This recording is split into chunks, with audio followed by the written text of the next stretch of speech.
en a un. Là, c'est vous, là.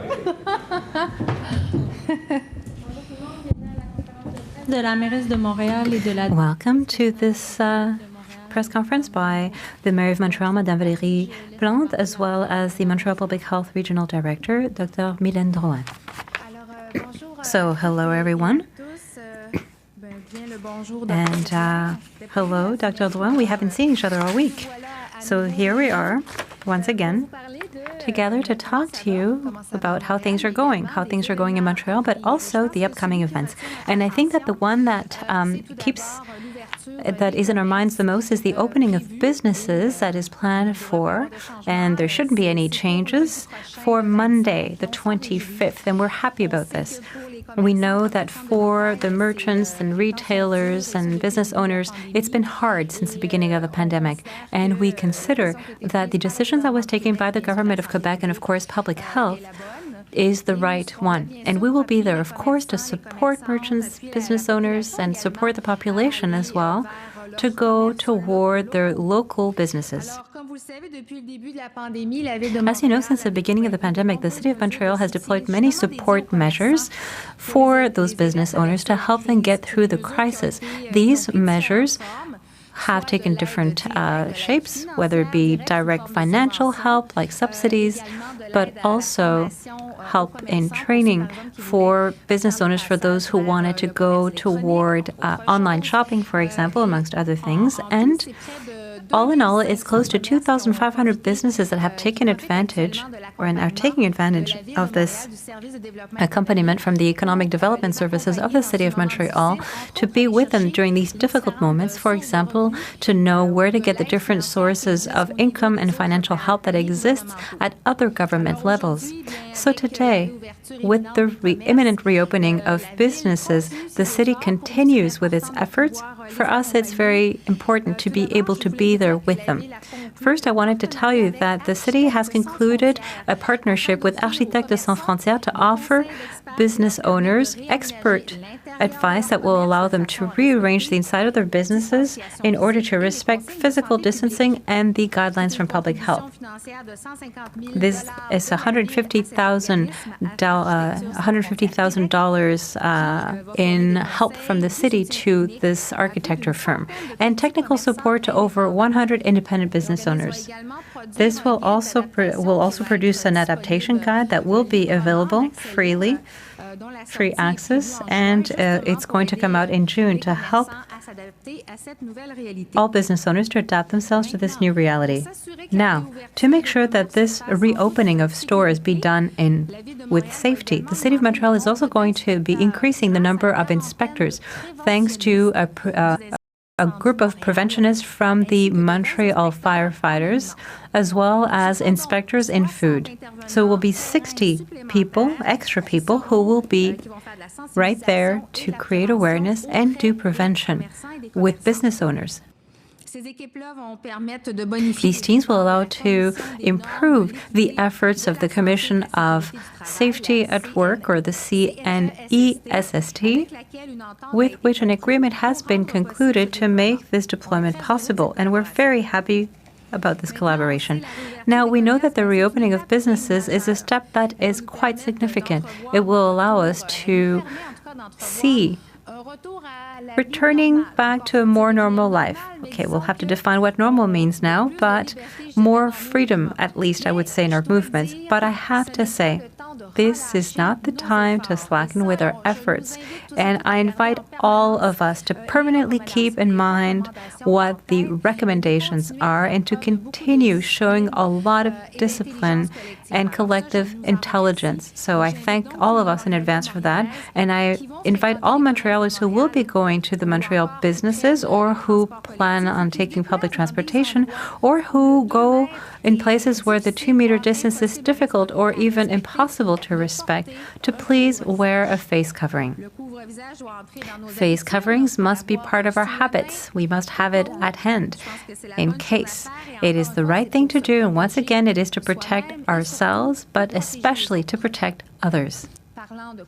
Speaking of face coverings, to give you a little bit of news on that front, because you'll recall that last week when the Premier of Quebec was here, there were announcements And the city of Montreal had already made purchases and orders of face coverings to distribute to the more vulnerable neighborhoods. And up until now, it's over 20,000 that have been delivered out of the order of the 50,000 that were ordered. And they was delivered to the most affected boroughs like Rivière-des-Prairies, Montréal-Nord, Mercier-Hochelaga-Maisonneuve, and Côte-des-Neiges, Notre-Dame-de-Grâce. The rest of the masks that were ordered by the City of Montreal will, of course, continue being distributed, once again, in those more affected neighborhoods, but also thanks to the community organizations who know the more vulnerable groups. This announced government help, well, there was a $6 million that was announced to be able to purchase face coverings for public transportation. And it's 1.5 million procedural masks that were given to us by the government of Quebec, and they are being distributed as we speak. So how is this going on? 500,000 will be distributed directly to the boroughs and lake cities at using the pro rata of their population for distribution to those vulnerable populations. So once again, the community organizations are going to be handling this. Another 500,000 masks will be distributed to the public, to the homeless population through the shelters, and another 500,000 will be given to community organizations that work with vulnerable people with the help of the boroughs. And to give you a very good example, the food banks are going to have in their possession a great quantity of masks and will be able to put them in, they'll be able to put into the food that they're distributing to people who need them. So the idea of those masks that were given to us by Quebec is to send them as quickly as possible where there will be the greatest impact.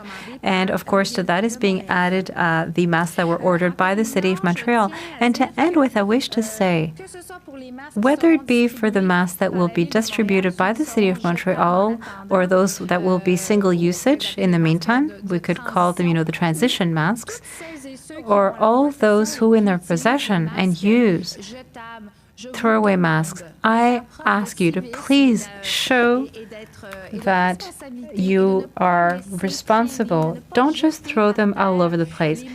Show some civism. The gloves and masks that are used, you should be putting those in the garbage can. And you'll understand that for very obvious reasons, it is everyone's responsibility to deal with your own litter. And that, of course, includes all the one-time usage masks or any other protective material. I think that's pretty much everything I wanted to say. I would invite us all. You saw that the sun, everybody has seen that the sun is out and it is making us feel good. Dr. Drouin is going to be putting certain elements that were shared by public health in perspective. And I'm talking here at the national level by the government of Quebec. But I wish to remind all Montrealers that parks, we can see to what extent people are attached to their parks. And we've said it. The parks of Montreal are very often the backyard or the balcony that a lot of Montrealers don't have. And of course, our firm willingness to create safe meeting spaces, pedestrian spaces, spaces for bikers, they are created by the City of Montreal with the idea of offering more space to Montrealers to be able to relax, to be able to breathe, and to do it safely. There are parks, and very soon there will also be all those corridors, that circuit of safe and active roadways. Hello, everyone. It's a beautiful spring day out there. The sun is shining. I would like to go over the epidemiological situation in the City of Montreal, which is also starting to show a little bit of sun. We still have new cases. We're at 23,064 cases for the Montreal area, including 328 in the past 24 hours. I would like to add a new number that I haven't talked about a lot, which are the contacts of those cases that we follow on a daily basis for 14 days. So over 2,300 people. Why am I talking about these people today? Well, because I wish to reiterate how important the contacts are not necessarily ill, but you must isolate yourselves during 14 days, and that's really important. And now we would even invite you to go get tested in one of our mobile units or in one of the designated screening centers, which are on the site of Santé Montréal, to get the schedules. Because in our present deconfinement strategy, we want to go further with the tests. And so if we have contacts, for example, that are asymptomatic but COVID positive, then we'll be able to go get your contacts and trace as much as possible to break the transmission chain. Another message is if you have a negative test, you still have to remain isolated for 14 days because nothing says that you won't be developing symptoms 2 days later. So it's not a guarantee to be able to get back to work, for example, or to your social activities. Montreal now counts, unfortunately, 2,411 deaths, 45 new ones in the past 24 hours. Once again, it is the vulnerable populations in closed areas, like in CHSLDs. They represent 80% of the cases. And if we look at the new hospitalizations and ICU and emergency ward visits, we can clearly see a downward trend. So a reduction in the number of new hospitalization cases and new patients in ICU for COVID. And globally, when we look at the epidemic curve of Montreal and even that of certain hotspots, we are on that downward trend, despite the fact that we are testing more. So that's good news, and we have to continue with our efforts to screen people. And to continue with that screening operation that we launched a week and a half now, we've been testing, and our population objective was to test over 3,000 people per day, and we are reaching that target. However, in our mobile units, we can go further. So we really invite, and the criteria are people who have symptoms that where they have cough, difficulty breathing, or even people who are asymptomatic but who have been in contact with a case or with somebody who is ill. So we would invite you to go. It is free. You don't need a social insurance or a medical card. Of course, if you have it, bring it. But if you don't have it, you still have access to the tests. And I think that it is a guarantee to help us reopen certain sectors that will be done safely, and especially to lower our epidemic curve in the hot spots. We've had a lot of large announcements in the past few days and weeks, and again today. The government is making announcements that is bringing certain sectors to be reopened with some delays for the Montreal region, but still we are progressing toward a progressive reopening toward normal life. We announced last week that primary schools will not reopen. But we do wish to let you know that together with our partners from the city and the community and school system, we're working very hard to see how we will be able to develop an offering for families and young people in the next months, knowing, of course, that schools are not open and that there are certain families that need activities and they need a break. So there will be something that will be announced to you in the following week. Concerning the reopening of retail stores with a door that leads outside and reopening on Sundays, those measures, if they're done safely and that businesses set up the measures of public health, for us it also creates an effort to distance, or at the very least to have less of a concentration from the population in the same businesses, which we saw a lot over certain weekends in certain bigger box stores. So to go into your local businesses, the smaller ones will be good for the economy, but we also believe that it will be easier to maintain social distancing and to reduce the risks of transmission in those small businesses. Of course, that doesn't mean that tomorrow morning, we're going to go shopping all day. We still invite you to go when you have needs. At any rate, you're going to see when you go into the stores, there's going to be less time and space to just, shop like we used to. There's also been clear guidelines that were announced concerning outside gatherings with a limit of 10 people, 3 households, and respecting the 2 meters. And the 2 meters is central to this. For us, it was really important in Montreal that we'd be able to give clear guidelines and that people be able to reconnect socially, it's important. And anyway, we could see it in the parks. I could see on a daily basis that people connected and were getting together.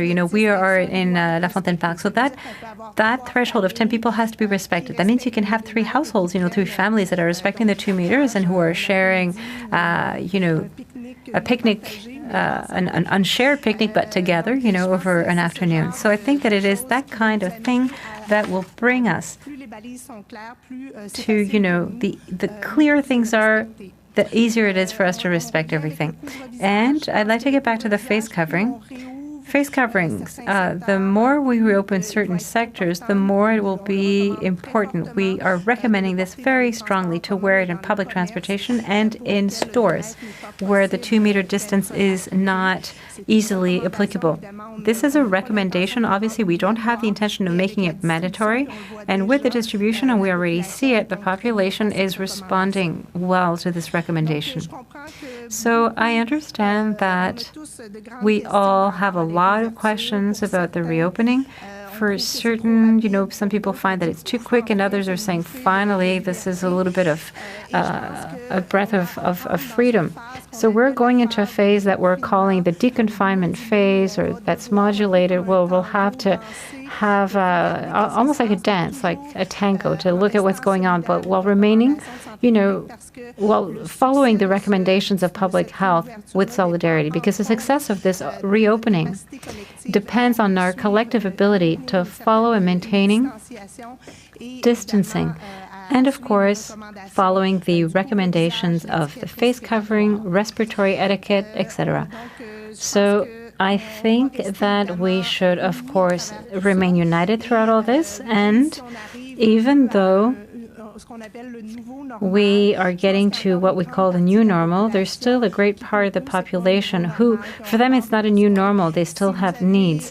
So if you are facing any kind of issues, whether it be food insecurity, needs in terms of social support, please don't hesitate. There's Info Social 811. There's also 211 with community organizations who are there and who have an offering that could be given to you. So I think that we have to go there because we still have a few months to go progressively. And all the social issues are not necessarily going to be fixed just with opening up stores. So thank you. Thank you very much. A few words in English. Everybody. Well, I think the big news is that we will be reopening some of the Montreal stores with street front locations, and this is great news. We know that for small businesses it's been tough since the beginning of the pandemic, and so we're glad that this finally happening. That being said, we still have to be very cautious. The way that we will all behave as consumers, but also as business owners, is really crucial here. So while we're going for shopping, I think it's important to, like Dr. Drouin just said, to still do it for kind of essential reasons. And I think that what I would like, my example would be that if we're thinking about doing a cake, well, we get everything in one time. We don't get the egg and then the milk the day after and then all the other pieces. So that's very important. And as a way for us to support the businesses in the reopening, the City of Montreal, since the beginning, we've been quite present for businesses, and so we will continue to do so. So we've decided to work with Architects Without Borders. There's been a financial contribution to this organization of $150,000 to really support businesses in terms of the inside of their business, of their store, so it can definitely follow the right rules of the established by the public health authorities. So this is a great news, and also they will be creating an open access adaptation guide that will be available to everyone. Also, to make sure that we can accompany all those businesses, the City of Montreal will increase the team of the CNESST inspectors with around 40 preventionists from the Montreal Fire Department, as well as 20 food inspectors. So in total, it's an additional 60 people that will be on the field to raise awareness and prevention to ensure that distancing is respected in businesses.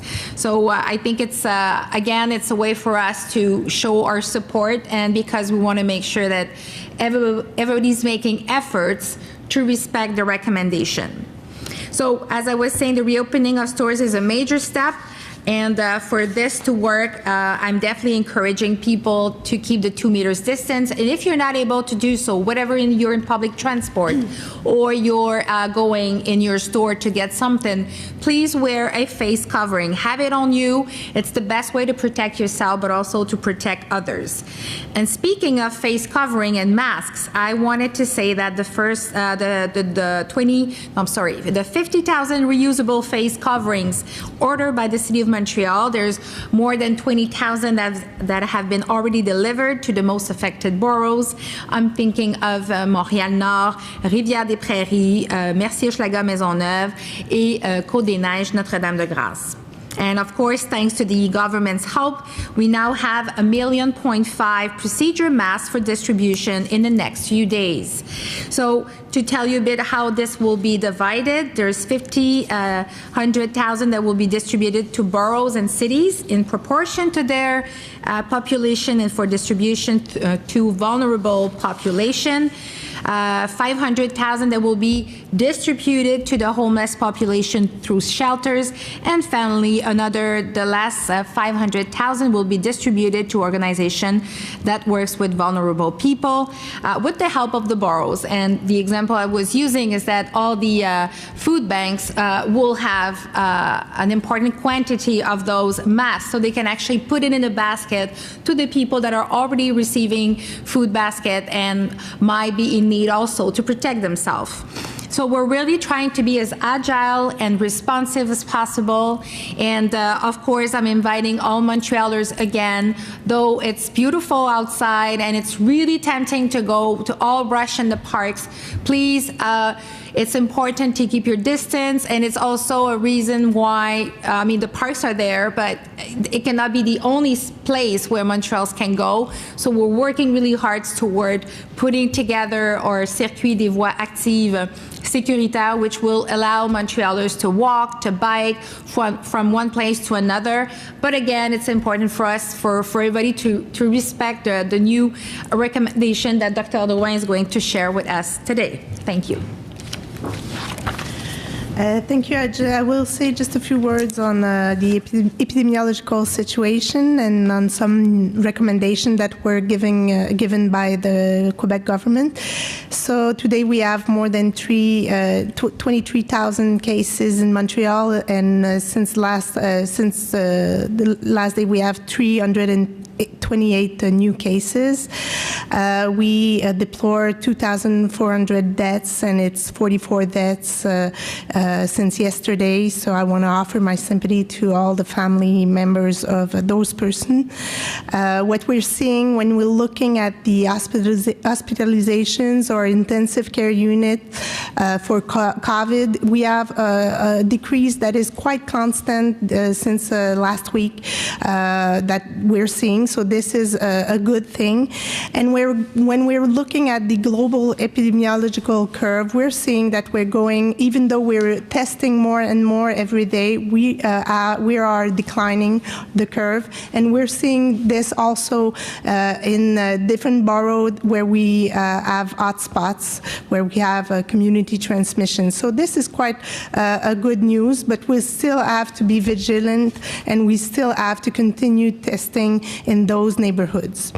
I just wanted to add, reinforce the testing operation or strategy that we've launched. Now we have fixed sites that are in each territory, but we have 6 unit mobiles that are going in different boroughs. we still have capacity to test more per people. So you can find the schedule on Santé Montréal COVID, where you can see the schedule day to day.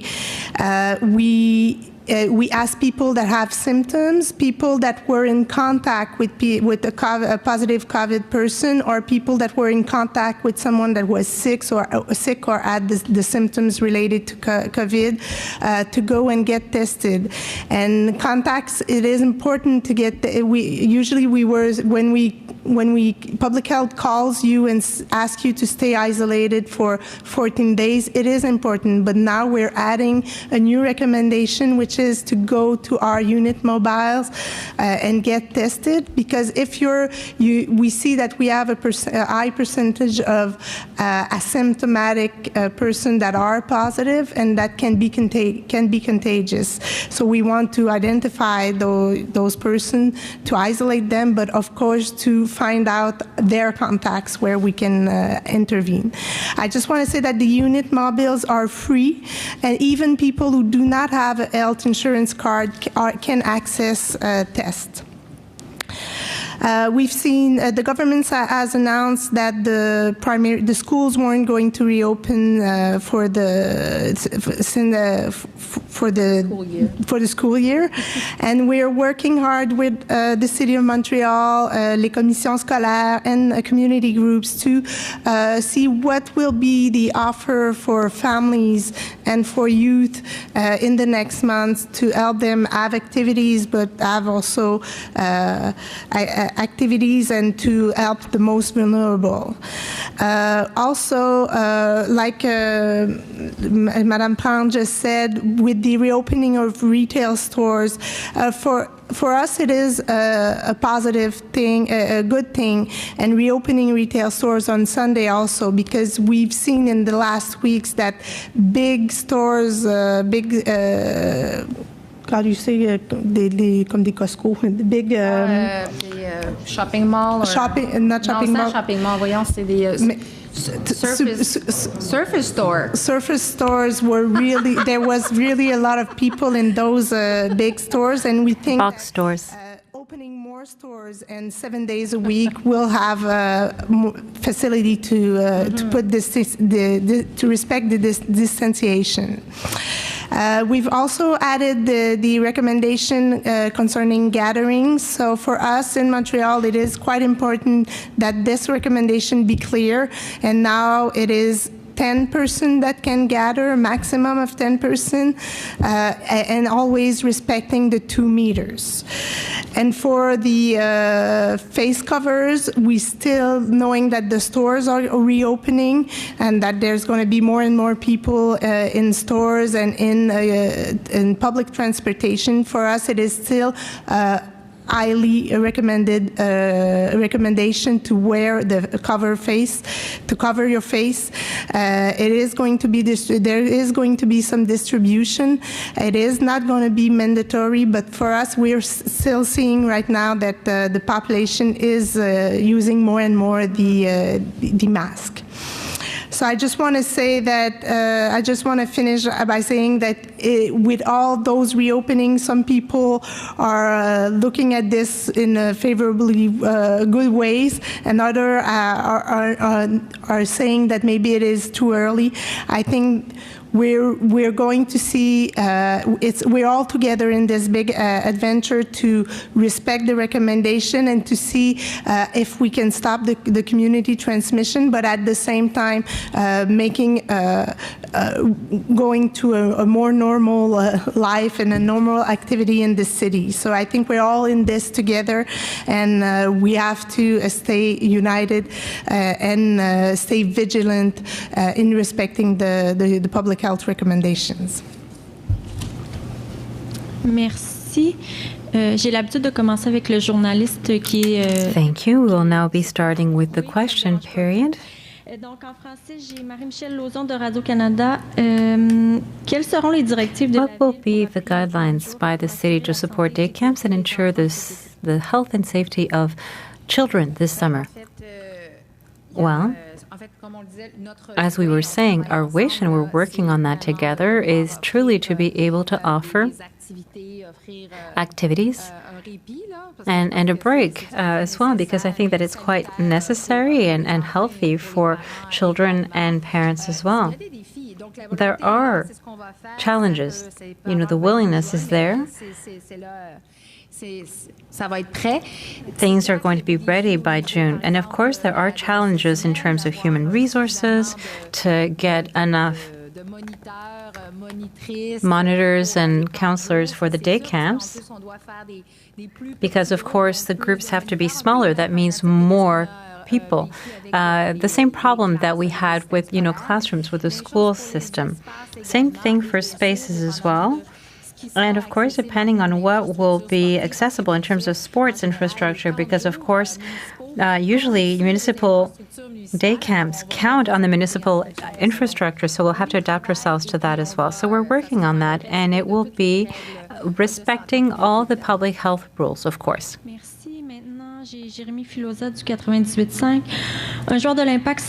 player of the Impact broke his football jogging in Montreal. Public Health has still not authorized the reopening of the Nutrides Center for individual training, despite a pretty strict protocol that was set up by the club. Do you know when they might expect to get the green light on that? Was the injury part of the question? It's the giving context. All the questions having to do with sports teams, regardless of whether it's training or practices, are clearly a decision that will be taken at the provincial level. We have already communicated with them, and obviously it won't be one team at a time. So this is not a decision that is going to be done, on a case-by-case scenario. If whether the protocol is judged to be sufficient, it is something that will be taken by the provincial government. But I don't think that for sports it will be necessary that there will be, interregional differences, since these are closed groups. So you'd have to ask the question to the national public health authorities. Is it normal that the number of militaries that are helping out in CHSLDs and who are infected by COVID-19 has gone from 4 last week to 16 yesterday? Is it normal? I would have to look what the question of normality, that's a very broad question, but it has to be understood. I don't know where they were, in which CHSLD, whether they were in hot zones or not. Was there a breach in the way of using the protective equipment? We'd have to study all of that. So I can't answer off the top of my head, but clearly in Montreal we have 4,500 healthcare workers who have been infected since the beginning of the pandemic. We have people who have come back to work. They've recovered, and that's a good news. There's more and more of them, but we know at the beginning it was clearly linked probably to the fact that all the measures of practice at the beginning of the pandemic, they weren't all there. Right now we have, it's different. People who work in CHSLDs, they work very long hours, and sometimes, sometimes you can be tired, and it's often, when you remove protective equipment that you contaminate yourself. The protocols are very strict. People even, keep an eye on one another to make sure that they apply it, but sometimes things happen. But in that situation, I can't explain why exactly. Merci. Dernière question en français, Henri Ouellet du Journal Métro.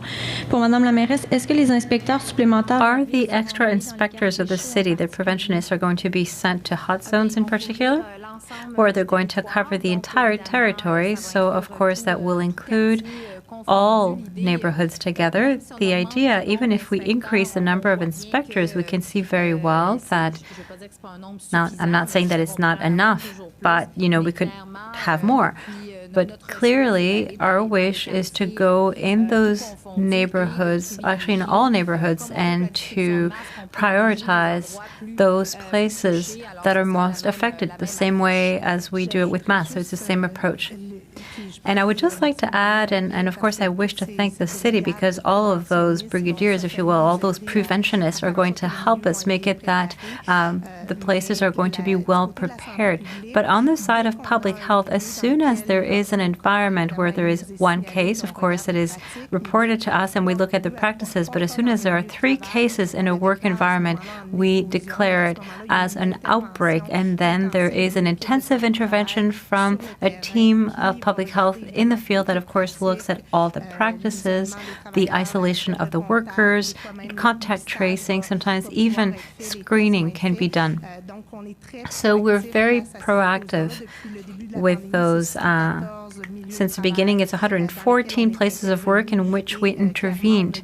And clearly, we've almost doubled our abilities to allow our teams to be present as of the beginning of outbreaks. English now.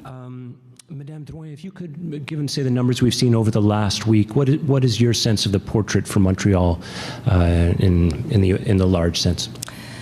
But I think what we're seeing is we've increased testing. This is a good thing, and even by increasing testing, we're seeing in our epidemiological curve that we're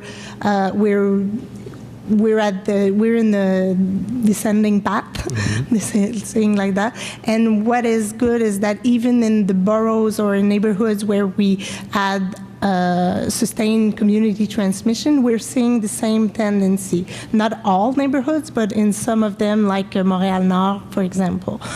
And the other encouraging thing is really the fact that we are still seeing that the new hospitalization, the new admission in intensive care unit, and the new admission in emergency for COVID-19 are decreasing, and this is there since last week. So this reflects what we see in the hospital is the community transmission that was there 10 days ago about. So we're seeing that we're in the right path to the end of this first epidemic curve, and by testing and by being in the neighborhoods where we have seen community transmission, we think that we can suppress this community transmission in the next weeks. Okay. We hope so. We saw numbers, I think, today that said that there was a bit of a jump in our long-term healthcare centers in the Montreal region. I think 164 new cases, as compared to last week, it was closer to 150. Do we have an idea why, I guess, it remains so prevalent and why perhaps it's even rising? I would have to look at each center because we look more at how many CHSLD are controlling their outbreaks, and the other one, we have new outbreaks still today in some CHSLD, and I think the practices that have been put in place in CHSLD, in some of them we see that they're able to control, but we'll have to live with some outbreaks in the next couple of months because those places are it is difficult to apply with perfection all the prevention and control, the infection prevention and control standards, because the places are not made as hospital to have the same practices. Right. So I could explain a little bit more afterwards. Okay. And if you allow me, Madame Plante, maybe, are we concerned that with the gradual lessening of confinement measures, this grouping of 10, that we could perhaps see a second wave, a bit of a second wave, that numbers jump? And secondly, are police still going to be cracking down and giving $1,000 tickets when they see people who are, for instance, a group of 15 or too close together, things like that? Well, I don't know if you... For the gatherings... Yeah, for the gatherings, the transmission is, if people do respect the 2 meters, and the idea is also to limit the number of groups you're with, or families, for example, so 3 families. So if someone gets the COVID-19, it's easier to retrace the ones that were in contact. But outside, if you respect the 2 meters, you're still less at risk of being an important infected. So that's why we're starting with the gatherings outside, and we're waiting for the gatherings inside for couple of weeks. Okay. And in terms of... Yes, absolutely. So, I mean, the SPVM will continue to go in parks and to raise awareness about those recommendations. And they will continue to ask questions, of course. And they see a gathering of 20 or you know, a lot of people, they will ask questions. And I think it's okay because I think we're giving the Santé Publique and the government of Quebec is giving more freedom to people. But at the same time, they're quite clear on, you know, 3 households or about 12 people outside, because that's the thing. If there's a party inside, yes, the police are going to knock on your door probably and ask what's going on, you know. So I think it's a balance that needs to be found. And but the first role of the SPVM right now is really to raise awareness. We've seen it with trucks, you know, how they go in parks and all that, because we want to make sure that everybody understand and that we keep those liberties. I think this is what we want. So I count on Montrealers to follow the recommendation to be disciplined while enjoying the sun and being able to see more people, which is very nice. I think it's going to be good for their heart. Good. And just to be clear, will they issue tickets if they go against the recommendation, and if for some reason some people would contest and saying whatever, you know, like there might be tickets. So from CTV, I have 2 questions from regarding the Falaise Saint-Jacques from Madame Plante. Yes. What were the obstacles to creating the park? What took this so long, and why decide this now? Well, the Falaise Saint-Jacques, if we for people who have been behind this project, and I want to say hello to all the citizens that have been fighting and kind of keeping this file alive for so long. When the l'échangeur Turcot was in the build, originally was supposed to have the Dalle Parc right away with being part of the échangeur Turcot, and for different reasons they got left out. And so during the when we took office, we went back at the talking with the government and asking them, like, we need to bring back the Dalle Parc. It's so important for the mobility in that area. Active mobility, of course, and so there was a study being done by the government of Quebec with Montreal, and today we wanted to share our vision and how we want to move forward, as we're also talking constantly to Quebec City and the federal as well about how could we finance this amazing park, this way of again connecting NDG Côte des Neiges to the Sud-West in such a clever and amazing way, because it would be a green area. So to us, it's like another step. Every time we're bringing back this file, we're sharing a vision, because we did put times and effort at the City of Montreal to show what it could look like, and we will continue supported by all the people that believes in this project to push it for this to happen as soon as we can. Sub-question, is there a time frame when it will be built? I cannot say any time frame at this point for obvious reason, where in the COVID everything has kind of been moved around and shifted. But again, to me, it is a structural project that I'm very attached to for all the reasons that I've just named. And so we will continue to talk about this project to the different level of government for them to see it as a structural, creative, green, and active transport-friendly project. From CBC, Madamour, Montrealers have been conditioned to avoid going out during the pandemic, and Monday will mark a big shift as businesses reopen. What do you say to people who are having a hard time changing their mindset and who might be nervous about going shopping and getting back to some kind of normal life? Was it for me? Well, but I think it's not going back. It's a new normal. It's not a normal life. And I think we have to stay really vigilant, and we still have to maintain all the distancing measures that we've seen. And I'm talking, I want to address a few words to all the workplaces. If you have managed during the period of confinement to have télétravail, voyons.